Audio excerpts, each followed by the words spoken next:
quero convidar você para ser membro estudantil da Rede Estudo, para assim crescermos juntos. Então, vamos nessa jornada? Salve, salve, amiguinho! Mais uma vez nós trouxemos um assunto de suma importância. Hoje nós vamos falar de um ponto-chave para a adaptação das espécies, até para o ser humano. É muito interessante entender sobre a taxa metabólica. Não só por questão de conhecimento simples, mas até entender como que o organismo processa a energia, sintetiza em conjunto com a respiração, onde vai envolver uma maquinaria muito complexa, e para que o organismo se tenha condições de sobreviver no meio onde ele está, a taxa metabólica é um ponto fundamental. Ainda que nós temos muito cartucho carregado para gastar, e que por isso nós vamos gravar com muita naturalidade. Por quê? Porque é um assunto que a gente tem que entender por etapa, que muitas vezes quando a gente grava um vídeo aí, a gente não sabe que público que vai atingir exatamente, se é a nível de segundo grau, a nível mais fundamental. Mas o interessante, eu quero intermediar um estilo que eu atinja tanto o público do nível secundário, do segundo grau, e como fundamental, ou até para uma pessoa que não esteja estudando e entenda o que a gente vai falar aí. Bom, e o que seria essa taxa metabólica? Bom, a taxa metabólica, num termo um pouco simples, seria uma medida de energia total metabolizada, no caso, por um organismo, por um ser vivo, e que leva em consideração o tempo. Claro que para ter uma unidade de medida, uma força, uma energia, isso para física, para matemática, para química, para biologia, tudo se leva em consideração. O que?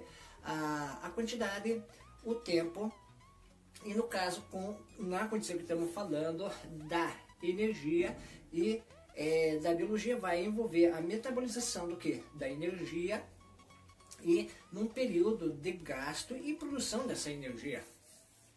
Então, pelo fato dos organismos eles encararem diversas condições, variações, por exemplo, umidade, temperatura, salinidade, ou ambientes inóspitos como desertos, ou, por exemplo, quando um organismo ou um indivíduo mergulha, este ser vai ter um diferencial nessa taxa metabólica, que vai produzir mais ou menos metabolização dessa energia, ou vai ter necessidade ou consumo maior ou menor dessa taxa metabólica.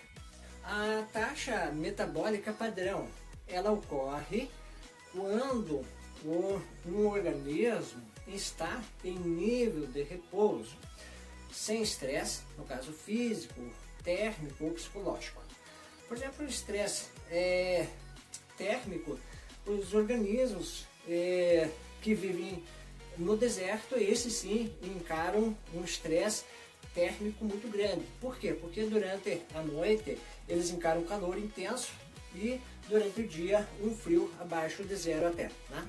E o estresse psicológico seria qualquer estresse que um organismo encara, até no próprio organismo humano, quando não está psicologicamente bem, a mente da pessoa automaticamente atinge até na taxa metabólica, na produção de energia, na oxigenização do sangue, do cérebro e assim por diante. A taxa metabólica, ela sofre também alterações e influência do meio, além da temperatura, leva em conta também o tamanho e a massa corporal do indivíduo, do ser vivo, para só nós entendermos, por exemplo, um animal como um cavalo tem uma taxa metabólica, o boi tem uma outra taxa metabólica, um passarinho ele vai ter uma outra taxa metabólica com outro nível de gasto dessas energias. Então, cada ser leva em conta esses parâmetros e, além disso, também tem alguns seres que eles mudam de estado, o organismo entra, como, por exemplo, a hibernação, o torpor e a estivação.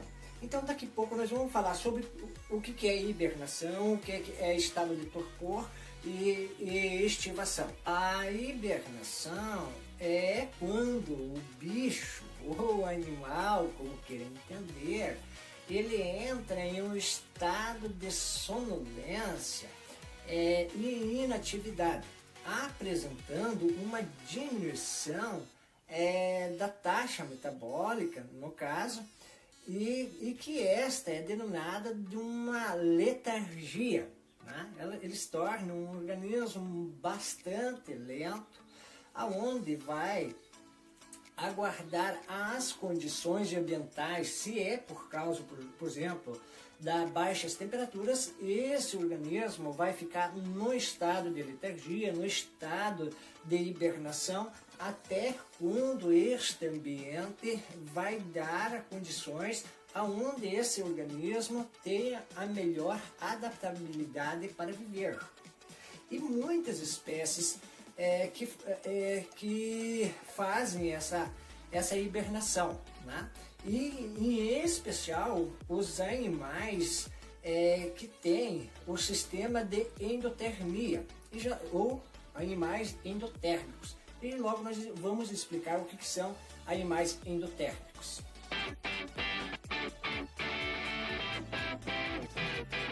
O estado de torpor é um estado de inconsciência profunda que, no caso, se instala em alguns animais.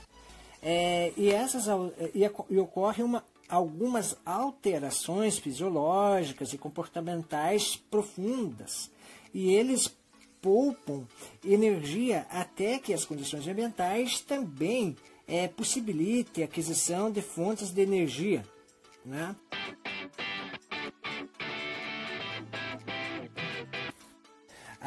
Enquanto que a estivação é uma dormência ou quiescência. E no caso, ela acompanha uma diminuição do metabolismo e letargia. E ocorre, em especial, também em animais endotérmicos, né? E quais são esses animais? São principalmente os que vivem nas regiões de desertos, né, ou em regiões tropicais, onde eles encaram calor, baixa umidade ou seca em excesso.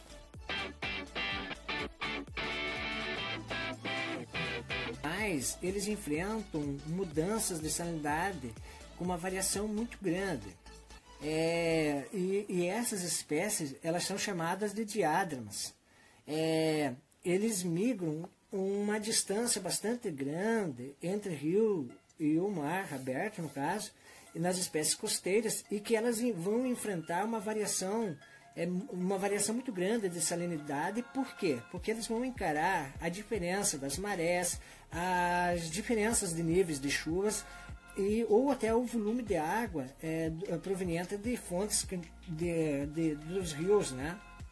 Então, essas espécies de diádramas são exemplos de adaptação aonde eles têm a condição na taxa do seu metabolismo de aceitar mais ou menos salinidade no ambiente, no caso na água.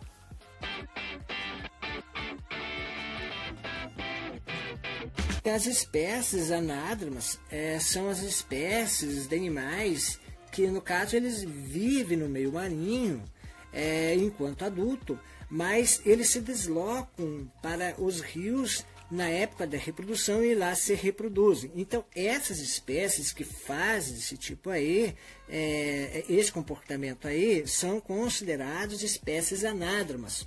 E um exemplo bastante clássico, conhecido desse tipo de anádrama é o salmão. Enquanto que as espécies catádromas, elas fazem o inverso dos anádromos. Porque eles se reproduzem em águas marinhas, no caso no mar, mas voltam para as águas, para a água doce, no caso para os rios, para o seu desenvolvimento e maturidade. E o exemplo clássico, típico dessas espécies de bichos são as enguias. O que são as espécies estenoalinos? Bom, as espécies estenoalinos, amiguinhos, são espécies que são capazes de suportar apenas pequenas variações de salinidade. Enquanto que as espécies eurialinos, estes são capazes de sobreviver dentro de amplas variações salinas no ambiente. Então, essas espécies de eurialinos podem ter uma amplitude de salinidade, vamos entender assim, alta ou baixo, eles vão se adaptar e vão viver muito bem adaptados nesse ambiente. Enquanto que nas espécies estenoalinos, esses só vão ter a sua sobrevivência em pequena variação da salinidade do ambiente. Os animais estenoalinos, esses que, só lembrando, esses que são capazes de suportar pequenas variações de salinidade, se colocar eles em um ambiente muito diferente do seu habitat natural, o que vai ocorrer? Vai ocorrer que eles vão acabar morrendo dentro de pouco tempo. E enquanto que os invertebrados marinhos, eurialinos,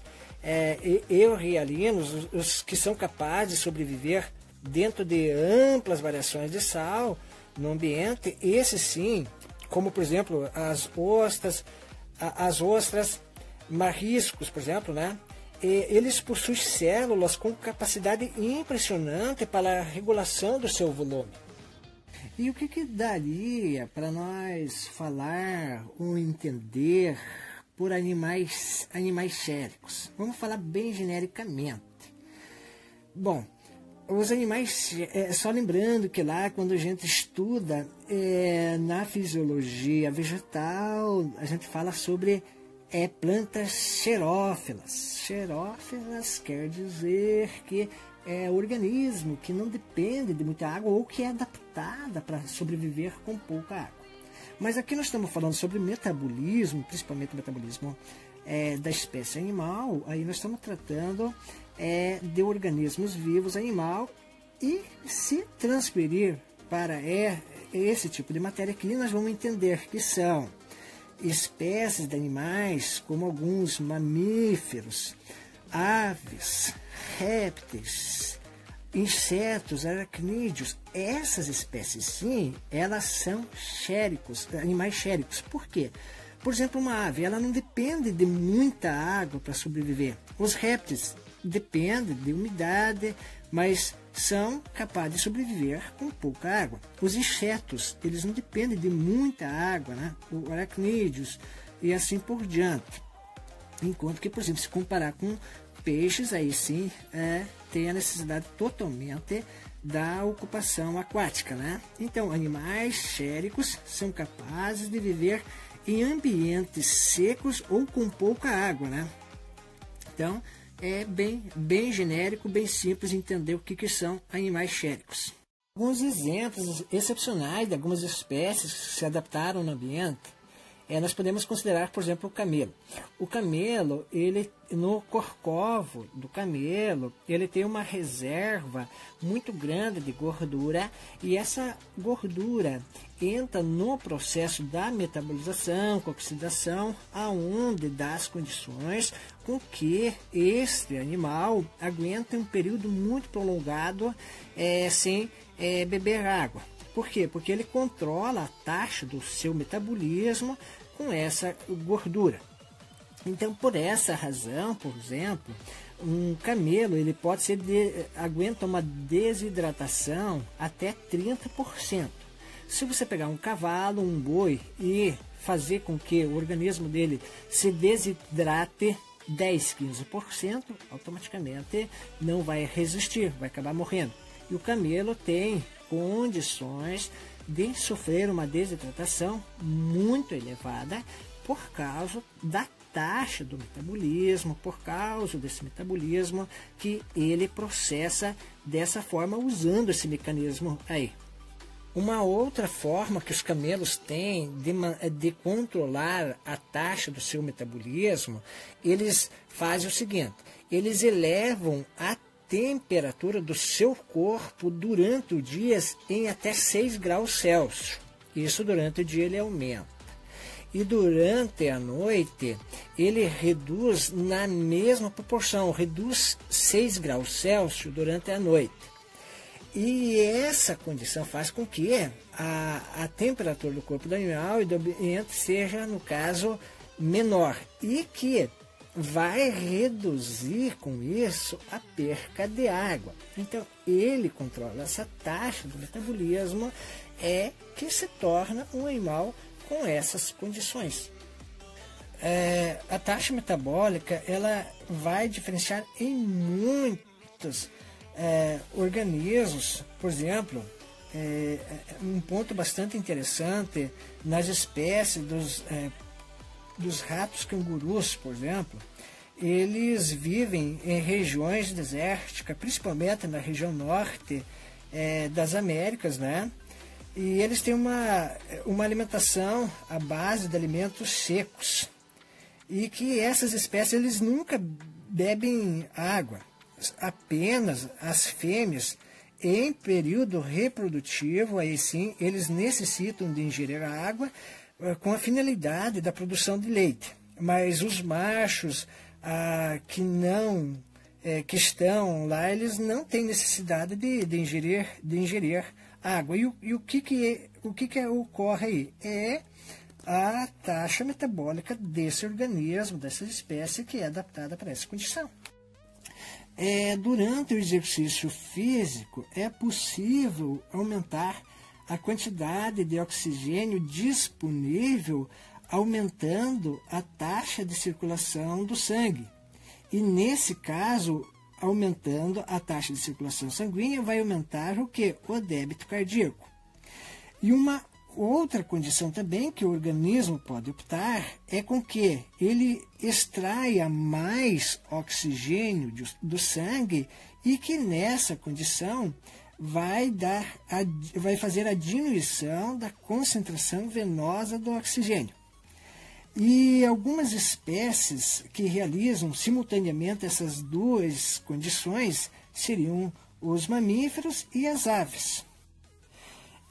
No caso, em um homem normal, durante um exercício físico bastante intenso, o fluxo sanguíneo para os músculos ele pode aumentar de 1 litro para 20 litros, no caso, por minuto. E o consumo de oxigênio em repouso ele fica em torno de 0,05 e em atividade ele passa para 3 litros, no caso de oxigênio, da necessidade. Então perceba que ele terá um aumento de 60 vezes. Um pombo, durante o voo, ele pode aumentar em até 10 vezes o consumo de oxigênio na sua taxa metabólica, no caso. E essa demanda é suprida, no caso, principalmente pelo aumento de até 5,8 vezes na frequência cardíaca. Então, automaticamente, essa taxa metabólica vai aumentar em até 10 vezes, mas o coração vai aumentar 5,8 vezes na frequência cardíaca, e com o resultado ele terá um fluxo também maior, um fluxo sanguíneo maior em até 5,4 vezes, no caso. E essa é a condição aonde que essa taxa metabólica vai suprir de oxigênio, de energia para essa atividade rigorosa do voo. Essas taxas metabólicas, elas vão entrar em um controle endócrino. E o que seria endócrino, amiguinho? Endócrino quer dizer, vai envolver as glândulas ou tipo assim, hormônios que as glândulas vão produzir. Então, os animais, eles não apenas necessitam comer frequentemente, mas eles precisam manter o metabolismo aonde o corpo necessita também. No caso, além de adquirir o alimento, ele precisa administrar a estocagem, a mobilização, a conversão molecular, que é o ponto final do processo desse metabolismo. E nesse ponto vai entrar em cena, nesse teatro de mecanismo, de funcionamento, 2 hormônios que são de fundamental importância, que é a insulina e o glucagon. E que estas vão dar em outro vídeo para nós falar mais uns 54 minutos e vai mais um tanto para nós falar, aí vai até entrar na questão de diabetes, da glicose, porque a gente hoje está só dando algumas pinceladas. Como é muito extenso, a gente hoje dá um ponto, vai aperfeiçoar em outro vídeo e assim nós vamos aprendendo. Porque não se come um bife com uma dentada só, mas sim na persistência, no gosto, na repetição, e assim nós vamos aprendendo. E a insulina? Bom, a insulina, ela regula mudanças em curto prazo, no caso, na disponibilidade de nutrientes, no caso, no organismo. Então, a insulina é o hormônio dominante, no caso, no sangue. E após uma refeição, o que ela promove? Ela vai fazer ou vai chegar à formação de reservas de 3 classes de nutrientes. E uma das principais seria a captação de glicose. A glicose, só lembrando que é açúcar, não é?